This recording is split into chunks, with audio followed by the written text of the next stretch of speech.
In the circles where the air is thin and the bank accounts have too many zeros, people always say that money talks, but wealth whispers. But for a woman like Genevieve DeWitt, wealth didn't whisper, it straight up screamed. She honestly believed her diamond-encrusted hands gave her the divine right to crush anyone beneath her heels. She looked at the shaking, pregnant waitress standing in front of her like she was just another insect to be squashed. She thought she could just walk away from a slap that echoed through the most exclusive rooftop lounge in Chicago, but she made a fatal mistake. She didn't know that the unborn baby inside that waitress was the only key left to a billion-dollar empire, or that her own husband was about to become her executioner. This is how a socialite who thought she was untouchable lost everything in a single heartbeat. The wind was high-key howling against the floor-to-ceiling windows of the Gilded Lily, the city's most gate-kept dining spot. Located on the 52nd floor with a view that made the rest of the world look tiny, the place was a fortress of gold leaf and the low hum of billionaires closing deals over $10,000 bottles of wine. Inside, the air was thick with the scent of expensive truffle oil and the kind of fear that only comes from serving people who can end your career with a text. Elena Vance adjusted the waistband of her black maternity trousers for the 10th time that hour. They were deadass 2 sizes too small and digging into her hips, but she couldn't afford a new pair. At 7 months pregnant, her ankles were swollen to the size of grapefruits, and her lower back was screaming with a dull ache that pulsed every time she took a step. "Table 4 is waiting for water, Elena. Get it together or get out," hissed Mr. Sterling, the floor manager. Sterling was a weaselly guy in a suit that was way too shiny, and he smelled like desperate ambition and cheap cologne. He low-key hated Elena because she was slow and an eyesore with her pregnant belly, and he was only keeping her around because he was terrified of a lawsuit. "I'm on it, Mr. Sterling," Elena whispered, grabbing the crystal pitcher. Her hands were shaking. She hadn't eaten since a single slice of dry toast at 6 a.m. because she was saving every bit of her tips for a crib and diapers. She waddled toward the center of the room, to the power table where Genevieve DeWitt sat like a queen surrounded by her court. Genevieve was beautiful in that cold, sharp way that makes you feel like you're looking at a glacier. She was wearing a couture silk dress that cost more than Elena would earn in 5 years, and her blonde hair was pulled back into a bun so tight, it looked painful. On her wrist sat a watch encrusted with so many diamonds it was practically blinding. "So I told the architect," Genevieve's voice cut through the ambient jazz like a serrated knife. "If you can't get the marble from the same quarry Michelangelo used, don't even bother building the pool house. I won't have domestic stone touching my skin." Her friends, Tiffany and Brooke, cackled like it was the funniest thing they'd ever heard. Elena approached the table, keeping her eyes down. The rule at the Gilded Lily was to be invisible. Service was to be felt, not seen. "Water, madam?" Elena asked softly. Genevieve didn't even look up. She just tapped her empty crystal goblet with a manicured nail, the sound ringing out like a command. Elena leaned in to pour, but right then, the baby kicked hard against her ribs, a sudden, sharp jolt that caught her off guard. Elena gasped, her hand jerked, and a tiny splash of ice water landed on the white tablecloth, just inches from Genevieve's limited edition clutch. The silence that followed was instant and terrifying. Genevieve slowly turned her head, her eyes like frozen blue glass, traveling from the tiny water spot up to Elena's face. "You clumsy cow," Genevieve said, her voice quiet but carrying across the whole room. "I'm so sorry, ma'am," Elena stammered, grabbing a napkin. "The baby kicked. I lost my balance for a second. I'll fix this immediately." Genevieve scoffed, looking at Elena's stomach with pure, unmasked disgust. "The baby? Is that the excuse for being incompetent these days, breeding?" Elena froze, her face burning with shame. Genevieve sneered, her voice rising so the surrounding tables could hear. "Look at you. You're disgusting. You're sweating. You smell like stale grease and poverty. How does this place even allow something like you to serve food? It's straight up ruining my appetite." Tiffany giggled nervously, sensing the vibe was getting dark, but Genevieve was just getting started. She stood up, looming over Elena. "This clutch is a $50,000 piece. Do you even know how much that is? It's more than you make in a year." "I didn't touch the bag, ma'am," Elena said, her voice trembling and tears pricking her eyes. "It's just the cloth." "Don't you dare talk back to me," Genevieve hissed. "You ruined my evening. You're a blight on this establishment." She picked up her glass of vintage champagne and smiled, a cruel, twisted expression. She poured the liquid right over Elena's white uniform. The cold champagne soaked through the fabric, instantly staining the shirt and clinging to her pregnant belly. The entire restaurant gasped in unison. Elena stood there, paralyzed by the humiliation as the liquid dripped down her trousers into her worn-out shoes. "Now you match the decor," Genevieve laughed. Something inside Elena snapped. It wasn't about her pride anymore. It was a protective instinct for her child. You are a horrible person, Elena whispered. Genevieve's eyes went wide. Elena raised her voice, shaking with rage. You are a miserable, horrible person. No amount of money covers up how ugly you are on the inside. Genevieve didn't hesitate. She swung her hand with everything she had. Crack. The sound was sickeningly loud. Genevieve's palm, adorned with a heavy diamond ring, connected with Elena's cheek. The force of the blow knocked Elena backward. Her feet, slick with the spilled champagne, slipped on the marble floor. Elena fell hard on her side, her hands instinctively wrapping around her stomach to protect the baby. Oh my God, a diner screamed. Elena lay on the floor, dazed, a sharp metallic taste filling her mouth as blood trickled from a cut on her cheekbone where the ring had sliced her skin. Genevieve stood over her, breathing hard. But she wasn't looking at the pregnant woman she'd just assaulted. She was looking at her own hand. Ow, she complained. I think I chipped a nail. Mr. Sterling came running, but he didn't even look at Elena. He ran straight to Genevieve, groveling and asking if she was all right or if that girl had hurt her. Elena struggled to sit up, wheezing for help because her stomach was cramping. Get her out of here.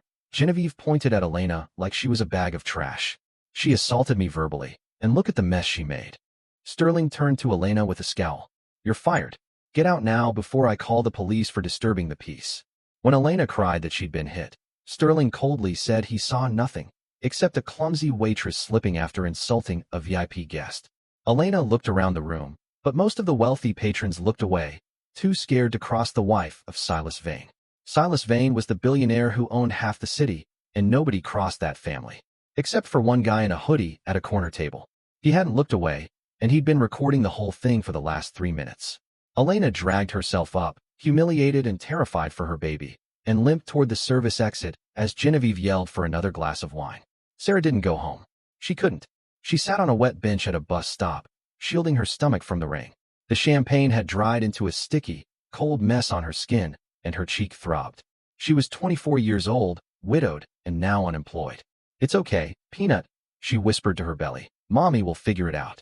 But Elena wasn't just a waitress. She was the secret wife of Caleb Vane, Silas's younger brother. Caleb had been the black sheep who rejected the corporate lifestyle to be an artist. They had been happy in a small studio in Brooklyn until Caleb died in an accident 6 months ago. When Elena tried to tell the family about the baby, Genevieve had intercepted her at the gates, telling her Silas hated Caleb and would destroy her if she ever came back. Elena believed the lie. She had no idea that Silas had never stopped looking for his brother or that Genevieve had been hiding Caleb's letters for years. As Elena sat in the rain, she reached inside her shirt and pulled out a small silver chain. Hanging from it was a rough-cut piece of lapis lazuli wrapped in silver wire. It was a protection charm Silas had made for Caleb 30 years ago. Elena gripped it tight, not knowing that the video of her assault was already being watched by the one man who could change her life forever.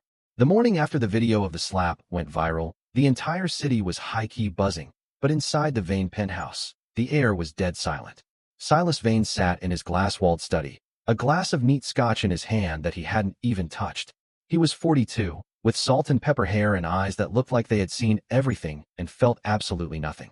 He was the CEO of Vane Enterprises, a man who could dead-ass crash the stock market with a single tweet. But tonight, he was just a tired man staring at a screen. His marriage to Genevieve was a total business arrangement, a merger of two massive family fortunes with zero love involved, only shared assets and public appearances. He tolerated her vanity because it kept the press off his back, but seeing the grand assault trending at #1 was different. His phone buzzed on the mahogany desk. It was Michael Vance, his personal attorney. Michael told him he needed to check his email or just open Twitter because the video was everywhere. Silas sighed, rubbing his temples, asking what Genevieve had done now.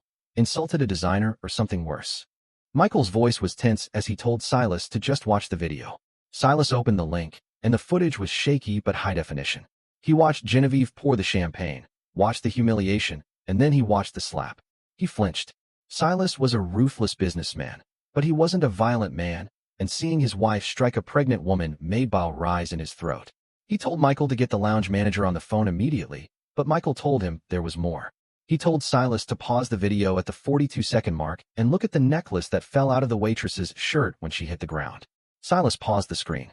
He zoomed in until the pixels blurred, and then his heart hammered against his ribs like a trapped bird. It was a simple silver chain with a unique pendant, a small, rough-cut piece of lapis lazuli wrapped in silver wire. Silas dropped his glass of scotch, and it shattered on the floor, the amber liquid soaking into his expensive Persian rug. He knew that necklace because he had made it himself 30 years ago when he and Caleb were just boys on a camping trip. He'd wrapped that stone for Caleb as a protection charm when Caleb ran away from home at 18, telling him it was a compass so he'd always find his way back. Caleb had never taken it off. Silas whispered for Michael to find her, his voice cracking with a type of pain he hadn't felt in years. Michael was already on it, telling him the internet sleuths were fast, but they were faster. Her name on the payroll was Elena Vance, and her address was a rundown apartment in a part of the city Silas hadn't visited in decades. The Rolls-Royce Phantom looked like a spaceship landed in a war zone as it idled silently on a cracked street, surrounded by overflowing dumpsters and rusted cars. Silas stared out the tinted window at the rain blurring the streetlights into streaks of grime. He hadn't been in a neighborhood like this since he and Caleb started their first company in a garage before the billions and the distance grew between them. Michael told him it was apartment 4B, a building that had been condemned twice but kept open by a shady landlord. Silas felt a sharp stab in his chest. His brother's wife and child were living in this dump, while Genevieve spent $50,000 on flowers that died in 3 days. He stepped out into the rain, not even bothering with an umbrella because the cold water felt like a necessary penance. He climbed the 4 flights of stairs, his Italian leather shoes clicking against the concrete in a foreign rhythm. When he reached the door, he could hear sobbing inside. He knocked 3 times, and the sobbing stopped instantly. Elena's voice came through the thin wood, trembling with terror, telling the landlord she didn't have the rent yet and begging for 2 more days. Silas told her his name, and the silence that followed was suffocating. When she finally cracked the door open, one terrified green eye peered out. She tried to slam the door, crying for him to go away and promising she wouldn't tell anyone about the baby. Silas jammed his foot in the door, an aggressive move, but he couldn't let her shut him out. He told her he wasn't there to hurt her or take the baby, but Elena cried that Genevieve told her Silas hated Caleb and would destroy her. Silas froze, his voice cracking as he mentioned the necklace, the lapis lazuli they found in the creek when they were 12. The pressure on the door eased, and Elena slowly opened it. She was still in the stained uniform from the lounge, her cheek purple and swollen where Genevieve's ring had connected. Silas looked at the tiny, cramped studio, a mattress on the floor, a bucket catching a leak, and a framed photo of Caleb on the bedside table. He picked up the photo, seeing Caleb smiling and paint splattered, holding Elena. Elena whispered that Caleb never hated Silas, that he talked about him every day and wrote him dozens of letters asking to meet and introduce her. Silas turned around, his face pale, and told her he never received a single letter. Elena trailed off, realizing the truth. Genevieve had intercepted them and told Elena that Silas burned them and called Caleb a failure. The reality of the betrayal washed over Silas. His wife hadn't just slapped a waitress. She had systematically severed the bond between him and his only brother, letting Caleb die thinking Silas despised him. Silas looked at Elena and saw the fear still lingering in her eyes, and he told her on Caleb's grave that he didn't know. Her defenses finally crumbled, and she let out a sob, her legs giving way as Silas caught her. She wept about being scared and having nothing, but Silas told her firmly that it ended now. "You are a vain," he said, "and that baby is the future of my family." He told her to pack a bag because she was never spending another second in that place. When she asked where they were going, Silas told her they were going home, and then they were going to war. While Silas was rescuing Elena, Genevieve was waking up with a high-key headache, reaching for her phone to check her social media. She expected praise, but her notifications were straight-up broken with 500,000 new comments calling her a monster. She opened the trending tab and saw the video was #1 worldwide. It showed her face twisted in a snarl, and the slap was clear as day. She wasn't worried about the morality. She was just worried about the optics. She called the lounge manager and ordered him to delete the footage, but he whimpered that the district attorney had already called, and he had no choice but to hand it over. Isabella hung up, her hands shaking, and decided she needed to silence the girl herself. She called her fixer, Gareth, and told him to offer Elena 50 grand to sign an NDA and say she slipped. She told Gareth to remind her that single mothers have a hard time and that accidents happen, or CPS gets anonymous tips. She thought she was back in control, choosing a white dress for the evening to project innocence. She went downstairs to find Silas sitting at the dining table, looking rumpled and damp, his eyes burning with an intensity that made her pause. She tried to play the victim, asking if he'd seen the lies people were spreading, but Silas just reached into his pocket and placed a crumpled, yellowed envelope on the mahogany table. It was a letter from Caleb that he'd found in her vanity drawer. Genevieve's blood turned to ice as Silas told her he found the secret compartment and knew about the dozens of letters she'd intercepted. She shrieked that Elena was a gold digger and trash, but Silas roared that she was family. He told her they were going to the annual foundation gala that night, and that she should wear her best jewels because he wanted her to look perfect when the world finally saw who she really was. He walked out, leaving her shaking, just as Gareth called to say Elena's apartment was already cleared out by a guy in a Rolls-Royce. Genevieve dropped her phone. Silas deadass had her, and there was nowhere left to hide. The Pierre Hotel was high-key another world compared to that dump in Queens, and for Elena, the transition was straight-up overwhelming. She sat on the edge of a bed that felt like a cloud, looking at the cream-colored walls and the way the Central Park view stretched out like a painting. But the most luxurious thing wasn't the gold trim or the silk pillows. It was the feeling of not being hunted for 5 minutes. While she sat there, still shaking from the encounter at her apartment, a private doctor named Dr. Eris was already setting up his gear. He was quiet and respectful, the total opposite of the way people usually looked at her in her stained waitress uniform. He checked her vitals and told her that her blood pressure was dangerously high from the stress, but the baby was strong and just needed her to find some peace. Julian stood by the window the whole time, looking like a titan guarding his fortress, promising that she would finally have all the food and rest she'd been missing. Once the doctor left, a team of stylists entered the suite like a tactical unit.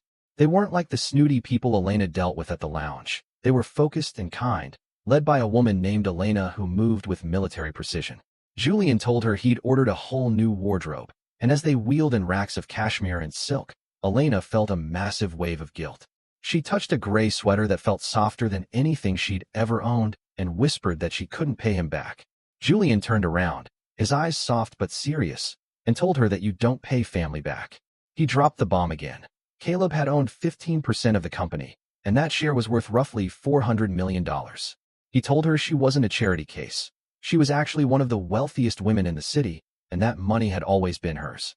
Elena collapsed onto the sofa and just wept, not because of the millions, but because she just wanted Caleb back. Julian sat near her, letting her let it all out. He knew they couldn't bring Caleb back, but he told her they were going to burn down the things that had hurt him instead. He checked his watch and reminded her that the annual Thorne Foundation Gala was that night. Isabella was going to be there, deadass convinced she could spin the grand assault into a story about her being the victim. Julian asked Elena if she wanted to prove Isabella wrong, and when Elena looked at her stomach and thought about the slap, a cold fire ignited in her eyes. She looked at Julian and said, yes. He nodded to the stylists and told them to get her ready, but not for a party. They were getting her ready for a coronation. Across town, Isabella was high-key losing it while trying to prep for the same event. She was standing in front of her floor-to-ceiling mirror, screaming at her makeup artist for putting on too much blush. She wanted to look pale and distressed to sell the narrative that she was the one who had been attacked. She grabbed a wet wipe and scrubbed her cheek until it was red, desperate to look fragile for the cameras. She was convinced she could play the mental health card and paint Sarah as a grifting stalker. She checked in with her fixer, Gareth, on speakerphone, asking if the bots were swarming the comment sections yet. Gareth told her the unstable ex-employee's story was moving, but he sounded a little pressed, telling her that the slap was a stretch to defend, even with their money. Isabella just examined her nails and told him to solve the problem by tonight, no matter what it took. Isabella chose a white, high-neck dress that screamed innocence and dignity, a master move of manipulation. She was whispering to herself that nobody could knock her off her pedestal, totally unaware that the floor was already gone. She went downstairs to find Julian sitting at the dining table, still in his rumpled suit from the night before. She tried to put on her best pout, complaining about the lies people were spreading and asking him to call the legal team. Julian didn't even blink. He just reached into his pocket and pulled out a yellowed, unopened envelope, the one from Liam that Isabella had hidden in her vanity for 3 years. The blood drained from Isabella's face the second she saw the handwriting. She tried to stammer out an explanation, saying Liam was unstable, and she was only trying to protect Julian. But Julian stood up slowly, looming over her like a storm cloud, and asked about the dozens of other letters Sarah had told him about. Isabella shrieked that Sarah was a gold digger and trash, but Julian's voice dropped to a deadly whisper as he told her he knew everything. He knew she'd turned his brother away at the gates and left his widow to starve while she drank vintage wine. Isabella was trembling, but Julian just told her to go get ready and wear her best jewels. He wanted her to look perfect when the world finally saw the monster behind the mask. Just as Julian walked out, Isabella's phone buzzed with a call from Gareth. He told her he was at Sarah's apartment, but the place was already cleared out. The neighbors told him a guy in a Rolls-Royce had picked her up 2 hours ago. Isabella dropped her phone, the realization finally hitting her that Julian had her cornered. There was no way to silence Sarah now, and the gala was only hours away. The Metropolitan Museum of Art was high-key transformed into a fortress of wealth that night. The red carpet was flanked by white roses and hundreds of photographers screaming Isabella's name. She stepped out of her car and didn't smile, clutching her black bag to her chest like a shield.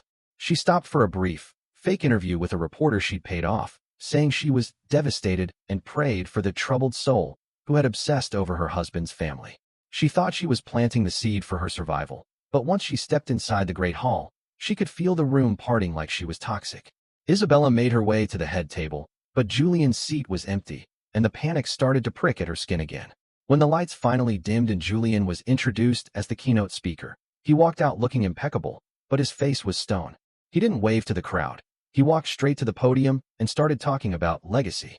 Isabella offered him a weak smile from her seat, but Julian looked her dead in the eye and told the crowd that legacy isn't about money or buildings. It's about the things we destroy to stay comfortable. He pulled out the yellow envelope and held it up for the entire room to see. Isabella's smile froze as Julian told 200 of the most powerful people in New York that his wife had intercepted his brother's letters for years. He told them she'd engineered a silence that lasted until Liam died, making the brothers believe they hated each other. The room exploded with gasps as the cameras swiveled to Isabella's terrified face. Julian didn't stop there. He told the world that the stalker Isabella had talked about was actually Sarah Thorne, the widow of his brother and the mother of the only heir to the Thorne legacy. Then the curtains parted, and Sarah walked out. She looked like a straight-up queen in her midnight blue silk gown, with her hair pinned up to show the lapis lazuli necklace she'd never taken off. The flashbulbs were like a supernova as Julian announced her as family. Isabella stood up, her mask slipping completely as she tried to hiss that Julian was having a breakdown. But he ignored her and announced the final blow. He had filed for divorce that morning. He told the crowd that because Isabella had violated the morality clause by committing a felony on camera, she was leaving with absolutely nothing. Isabella high-key lost her mind, screaming obscenities and calling Sarah a gutter rat as security guards grabbed her arms. She was kicking and screaming, her dress tearing as she was hauled through the double doors in front of every camera in the city. Sarah stood on the stage, her hand on her stomach, and told the screaming woman she was just a memory. As the doors slammed shut on Isabella's reign, the crowd raised their glasses to Liam, and the real Thorne legacy finally began. Julian stood by Sarah's side, his hand on her shoulder, as the shock of the night began to settle over the room. They had survived the storm, but they both knew that the fall of Isabella Thorne was just the beginning of a new, much quieter life. The Ice Queen was gone, and in her place was a family that finally knew the truth. The morning after the gala, the Manhattan skyline was high-key glowing, but the air inside Genevieve DeWitt's world was cold enough to crack glass. She wasn't in her silk-sheeted penthouse or drinking her usual morning espresso from a gold-rimmed cup. She was sitting in a sterile, white-walled room at the police precinct, looking straight up haggard. The mauve black dress she'd chosen to project innocence was wrinkled and stained with the tears she'd shed while being hauled out of the Met. Her blonde bun had come completely undone, and her makeup was smeared across her face like a bad abstract painting. Every time the door opened, she expected Silas to walk in with a team of high-priced lawyers to fix the situation, but the only person who came through that door was a bored-looking detective with a stack of paperwork.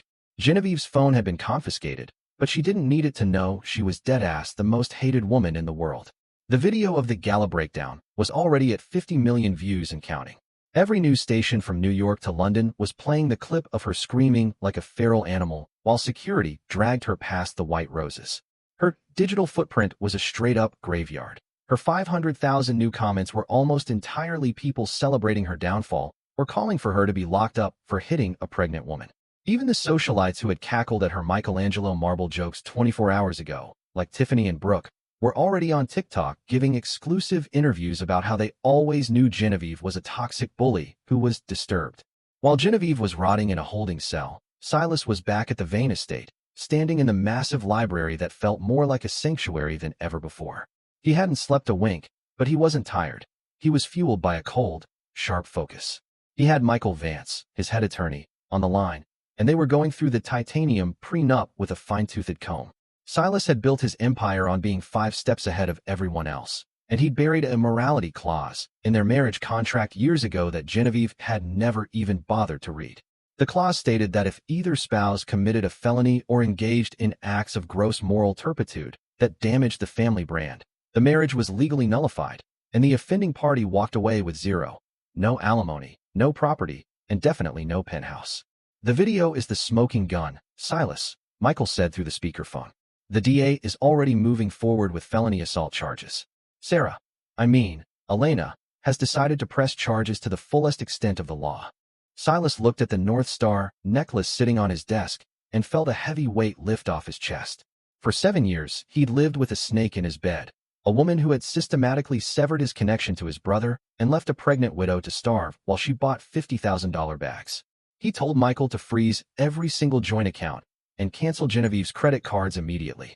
He wanted her to feel exactly what Elena had felt at that bus stop in the rain. Nothing but the clothes on her back and a cold world that didn't care if she was hungry. Later that morning, Silas went to check on Elena in the guest wing. She was sitting in a sun-drenched room, wrapped in a cashmere throw that made her look small and fragile, but her green eyes were steadier than they had been in months. The private doctor, Dr. Eris, had visited again and said her blood pressure was finally dropping, but she still needed peace and quiet to keep the baby safe. Elena looked at the luxury surrounding her, the fresh flowers, the organic fruit platters, the silence, and she looked like she still couldn't believe it was real. "I found more letters, Elena," Silas said softly, sitting in the chair across from her. He pulled out a leather-bound box he'd taken from Genevieve's secret vanity drawer. Inside were dozens of letters Caleb had written over the years. Some were from their early days in Brooklyn, talking about how he'd met a girl with green eyes who makes me want to be a better man. Others were more recent, written while Elena was pregnant, begging Silas to meet his nephew.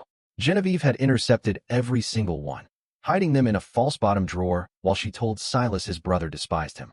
Elena reached out and touched a letter, her fingers trembling.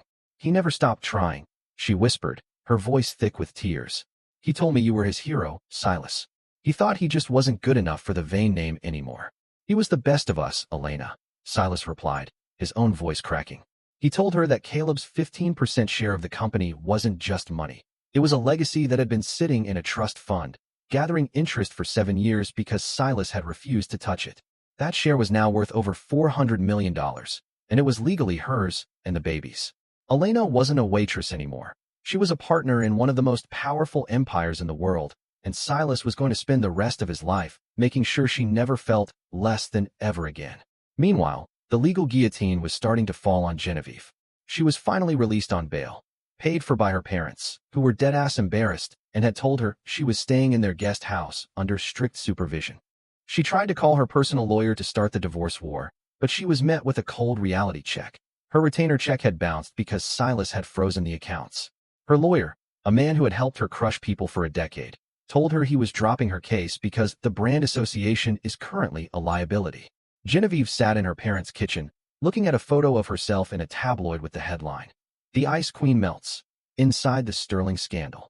She was shaking with a rage that had nowhere to go. She still believed she was the victim, screaming that Sarah was a gold digger who had seduced Caleb just to get to the Thorne billions. She called her fixer, Gareth, and told him she wanted him to handle Sarah once and for all, but Gareth's voice was flat and uninterested. He told her that he'd been contacted by Silas's security team and that if he ever went near Elena again, he'd be facing federal charges for witness intimidation. "The game is over, Jenny," he told her. "You're mid now. Get used to it." By the end of the week, the first official divorce hearing was scheduled. It wasn't a public spectacle like the gala. It was a quiet, brutal meeting in a sterile conference room.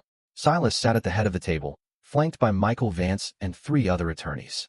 Genevieve walked in, trying to look dignified in a simple dress, but the lack of jewels and the heavy bags under her eyes made her look defeated. She sat across from Silas and demanded $50 million in alimony and the penthouse, claiming she'd given him the best years of her life. Michael Vance didn't even laugh. He just slid a thick document across the table. "The terms are non-negotiable, Genevieve," he said. He laid out the evidence of her bad faith actions, the intercepted letters, the harassment of a widow, and the felony assault on camera. He told her that Silas had enough evidence to send her to prison for 5 years if she didn't sign the $0 settlement. He reminded her that Sarah, the woman she'd called dirt, was the one who held her future in her hands, and that if she fought them, Silas would spend every penny he had to make sure she sat in a cell for the rest of the decade. Genevieve looked at the pen, then at the man she'd been married to for 10 years, and realized that her titanium crown was actually made of glass, and it had finally shattered into a million pieces. The fallout from the divorce was only the tip of the iceberg, and honestly, Genevieve was deadass not ready for the sub-zero reality that was about to hit her. While she was tucked away in her parents' guest house, acting like she was under house arrest in a 5-star resort, Silas and his legal team were in the war room at Vane Enterprises, digging through every single digital footprint she had left for a decade. Silas knew his wife was a snake, but as he and Michael Vance went through the financial records, he realized she was high-key a financial predator, too. They didn't just find the letters she'd stolen. They found the receipts for the inheritance money Caleb had left in a secret trust for Elena. Genevieve hadn't just separated a family. She had literally been siphoning off Elena's survival money to pay for her $50,000 floral arrangements and pool house marble. Every time Silas turned a digital page, he felt sick to his stomach. He was a billionaire who could crash the stock market with a single tweet, but seeing how Genevieve had systematically bled his brother's widow dry was a level of main character energy that was straight up psychotic. She had been living a life of pure luxury while Elena was counting pennies for a single slice of toast. Silas leaned back in his leather chair, looking at the city lights, and whispered that Genevieve wasn't just losing the marriage. She was going to lose her freedom. He told Michael to prep a separate folder for the district attorney specifically for the grand larceny and trust fund fraud. He wanted the legal guillotine to drop so hard there wouldn't be a piece of her reputation left to salvage. Across town, Elena was finally starting to breathe without feeling like she was being hunted. She was nesting in a private wing of the Vane estate that looked like something out of a magazine. Soft yellow walls, a nursery filled with organic cotton toys, and a view that didn't involve grime or rusted sedans. The private doctor, Dr. Eris, was stopping by every morning now. He told her the baby was high-key thriving, even though the pickle Lynn's stress had tried to take them both out. Elena touched her belly, feeling the rhythmic kick of her son, and she felt a cold, steady resolve. She wasn't just a clumsy cow anymore. She was the matriarch of a billion-dollar legacy, and she was done playing the victim. She told Julian that she didn't just want the divorce to go through. She wanted to be in that courtroom when Genevieve was sentenced for the assault. She wanted to look the woman who slapped her in the eyes and show her that the insect had finally grown wings. Meanwhile, Genevieve's life was becoming a total mid-nightmare. She was stuck in her parents' suburban basement, crying into a pillow because her friends, like Tiffany and Brooke, had deadass blocked her on everything. She tried to log into her old Instagram to post a rebrand apology video, but Silas had the accounts locked down tighter than a fortress. She was pressed beyond belief, screaming at her mom that she was a sterling and shouldn't have to live without a maid. Her parents, who were high-key embarrassed by the video of her screaming at the Met, told her to shut up or they'd kick her out to a motel. They realized their daughter was a liability, and the Sterling name was being dragged through the mud every time that video played on CNN. The real drama started when the district attorney officially served Genevieve with the criminal charges. It wasn't just simple assault. Because Elena was 7 months pregnant at the time, they were hitting her with felony aggravated assault. When the cops showed up at her parents' door to fingerprint her, Genevieve had a total meltdown, shrieking that they couldn't touch her because of her Chanel dress. But the cops didn't care about the couture. They just saw a woman who had struck a pregnant waitress and left her to bleed on a marble floor. They hauled her off in handcuffs while the neighbors recorded the whole thing on their phones, adding another viral clip to the fall of the Ice Queen saga. As the criminal trial began to loom, Silas made sure the evidence room was airtight. He'd found CCTV footage from the restaurant that showed the manager, Marcus, whispering to Genevieve before the incident, suggesting they had high-key plan to provoke Elena to get her fired. It wasn't just a spontaneous tantrum. It was a premeditated hit on a woman Genevieve feared would take her spot in the family fortune. Silas sat in his office, holding the silver and lapis necklace, and felt a type of focused rage that only a brother could feel. He was going to make sure that by the time this trial was over, the only thing Genevieve DeWitt owned was a polyester prison uniform. The tension in the city was peaking as the trial of the decade got a date. People were taking sides, but 99% of the world was Team Elena. Elena was prepping her statement with Silas by her side, learning how to speak with the power of a woman who had survived a war. She looked at her reflection in the mirror. The purple bruise on her cheek was gone, replaced by a glow of strength, and she whispered to herself that this was for Caleb. The identity war was shifting into its final stage, and the Ice Queen was about to find out exactly how hot the fire could get when you mess with a mother's legacy. The morning of the criminal trial, The air outside the Manhattan courthouse was dead-ass electric. It felt less like a legal proceeding and more like a high-stakes movie premiere, but with a lot more rage bait in the air. Hundreds of protesters were lined up behind metal barricades, holding signs that said, "Justice for Elena," and "Eat the Sterling Empire." Every news outlet in the country had their cameras aimed at the entrance, waiting for the Ice Queen to make her first public appearance since being hauled away in handcuffs. When Genevieve DeWitt finally stepped out of a black SUV, she wasn't wearing her usual Chanel or Dior. She had chosen a mid-navy blue dress that was high-key supposed to make her look like a humble, misunderstood housewife, but the dark circles under her eyes and her tight, thin lips told a different story. She looked pressed, walking up those stone steps while people screamed that she was a monster and a bully. The trial kicked off with the district attorney playing the viral video on a massive screen right in front of the jury. Watching it in high definition made the whole room flinch. The sound of Isabella, now Genevieve, calling Elena disgusting and poverty-stricken echoed through the silent courtroom, making the jury's faces go hard and judgmental. Then came the slap. The sound of Genevieve's heavy diamond ring connecting with Elena's cheekbone was so loud it made several people in the gallery gasp.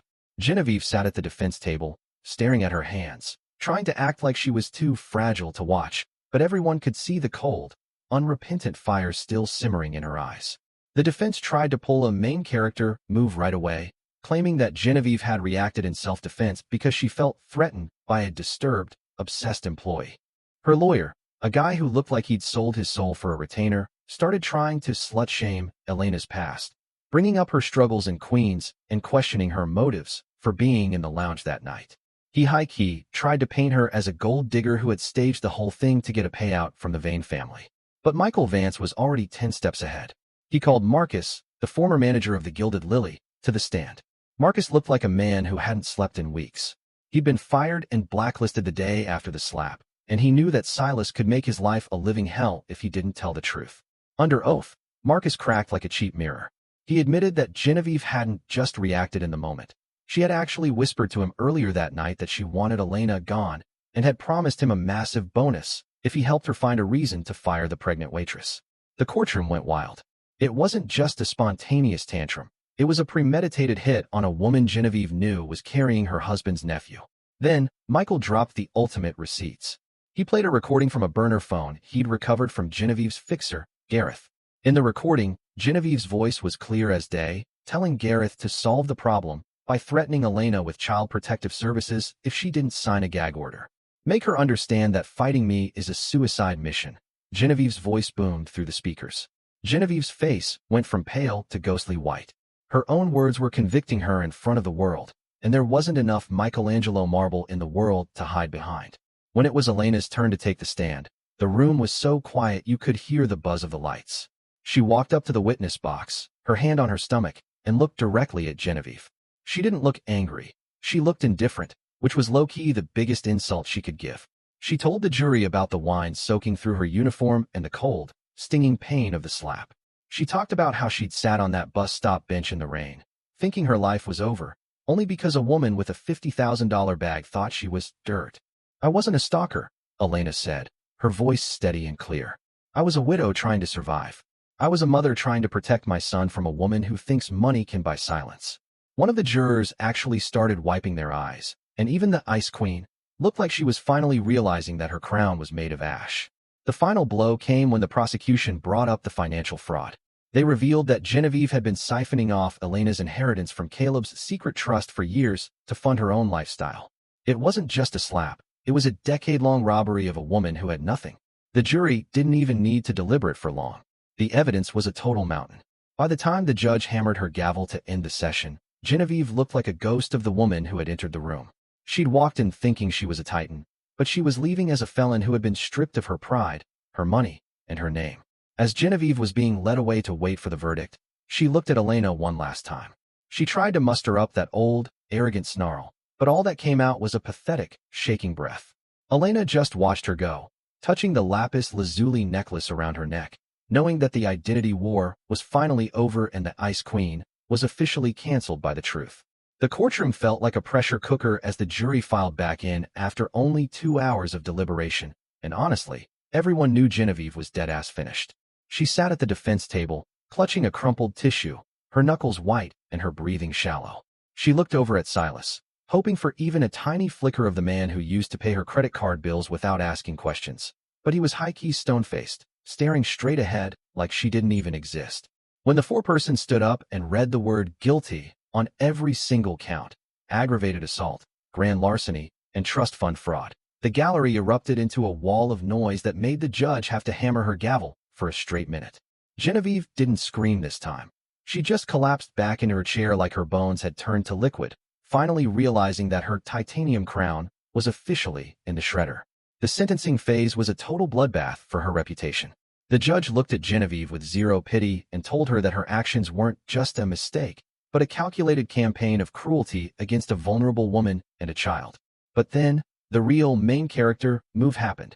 Michael Vance stood up and told the court that Isabella Thorne, the woman Genevieve had tried to erase, was actually recommending a plea for mercy. Isabella didn't want Genevieve to rot in a cell for a decade. She wanted her to live in the world she had created for herself. The judge agreed to a heavy sentence of 5 years probation and 2,000 hours of community service in low-income shelters. But the real prison was the financial execution Silas had waiting in the hallway. The meeting in the conference room after the verdict was the coldest moment of Genevieve's entire life. She sat across from Silas's legal team, looking like a ghost of the woman who used to demand Michelangelo marble for her pool house. She wasn't wearing her diamond-encrusted Patek Philippe anymore. It had been seized as evidence of the stolen trust fund money. Michael Vance slid a thick document across the mahogany table and told her in a sub-zero voice that the terms were non-negotiable. He reminded her that she had violated the bad faith and moral turpitude clauses of her prenuptial agreement by actively sabotaging Silas's relationship with his brother and committing a violent felony on camera. "I want the penthouse," Genevieve whispered, her voice cracking as she tried to find one last bit of leverage. "I gave him the best years of my life." But Michael didn't even blink. He told her she had given Silas nothing but deceit and that she had forfeited every single cent of spousal support. Because she had used Elena's inheritance money to fund her lifestyle, Silas was now suing her back for every penny she'd spent over the last 7 years. He told her that if she didn't sign the $0 settlement right then and there, they would move forward with a civil suit that would keep her in court until she was 80. Genevieve looked at Silas, but he was already standing up, buttoning his jacket. He didn't say a word to her. He didn't even look at her.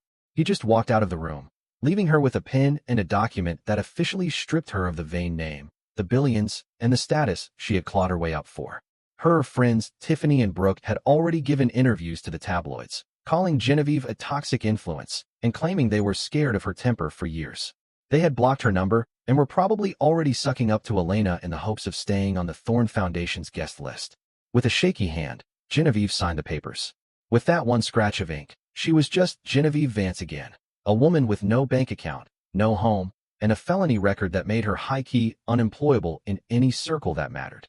She was escorted out of the building not by a private chauffeur in a Rolls-Royce, but by a bored bailiff who told her she had 30 minutes to vacate the guest house before her bags were put on the curb. The transition to her new life was an absolute vertical drop. She ended up in a motel near the outskirts of Jersey, a place that smelled like stale cigarettes and mildew, the kind of place she used to say shouldn't even exist. She sat on a lumpy mattress, looking at her reflection in a cracked mirror, and realized that her ice queen reign was dead-ass over. She had spent a decade looking down on people like Elena, calling them dirt and trash, and now she was the one counting pennies to see if she could afford a box of crackers.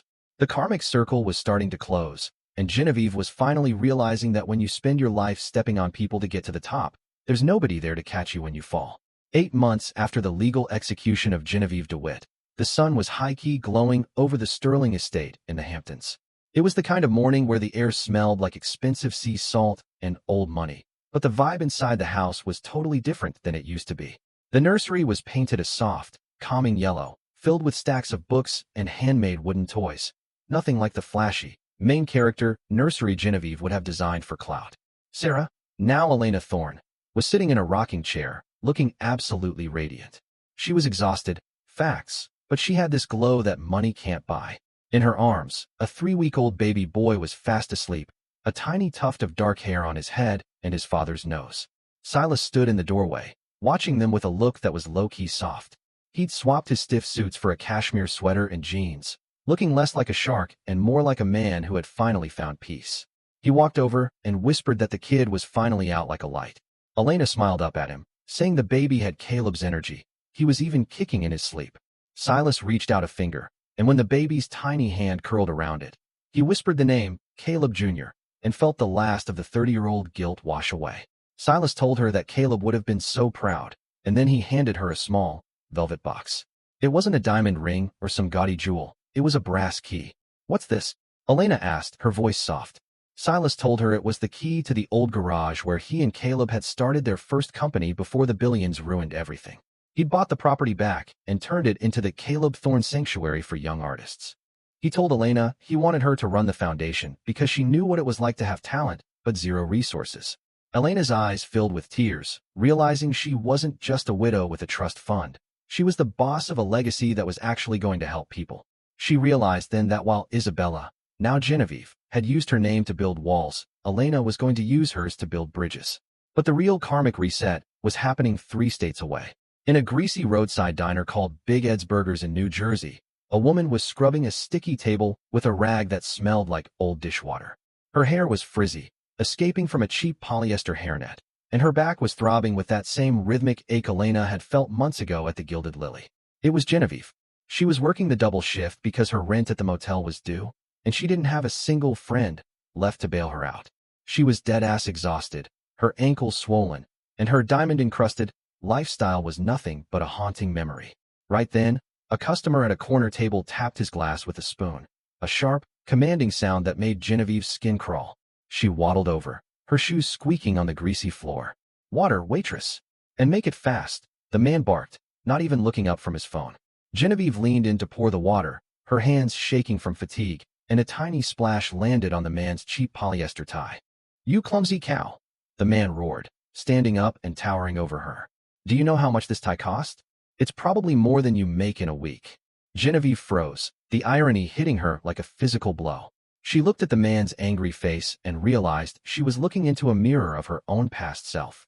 She didn't snap back. She didn't scream. She just stood there, humiliated and small, as the manager, a guy even weasellier than Marcus, came running over to apologize to the VIP and threatened to fire her if she messed up again.